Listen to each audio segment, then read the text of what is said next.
गौरी ये क्या है? कुछ गलत हो रहा है। डर लगा, ये बहुत डर है।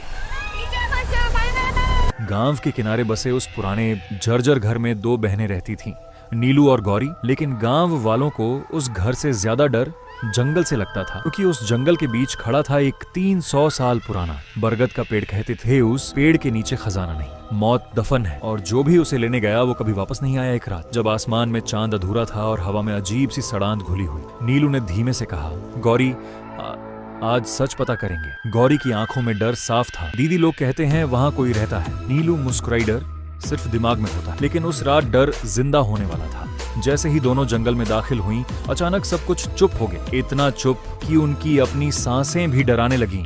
पेड़ स्थिर थे, हवा रुक चुकी थी और ऐसा लग रहा था जैसे अंधेरा उन्हें देख रहा हो। कुछ ही देर में वे उस बरगद के पेड़ के पास पहुंची। लेकिन आज वो पेड़ कुछ अलग था।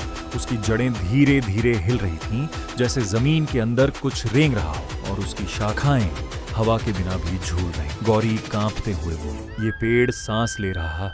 नीलू ने ध्यान नहीं दिया। तभी उसकी नजर पेड़ के तने पर पड़ी खून से लिखा था, मैं अभी भी जिंदा हूँ। नीलू ने जमीन खोदना शुरू किया। जैसे जैसे वो मिट्टी हटाती गई, उसे लगा जैसे नीचे से कोई धीरे धीरे खटखटा रहा है। ठक ठक ठक। गौरी चिल्लाई, दीदी कोई अंदर है।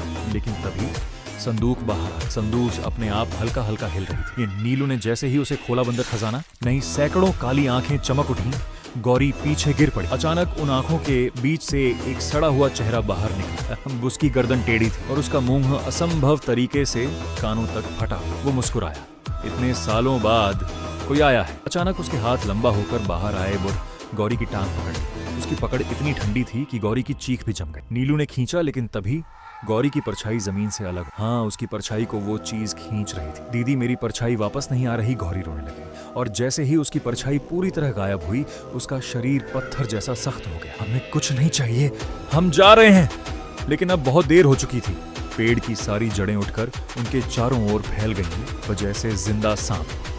वो भयानक आत्मा अब पूरी तरह बाहर आ चुकी थी। उसके शरीर पर मिट्टी, कीड़े और हड्डियों के टुकड़े चिपके हुए थे। उसने फुसफुसाया, एक ने मुझे जगाया है, अब एक को मेरे साथ रहना होगा।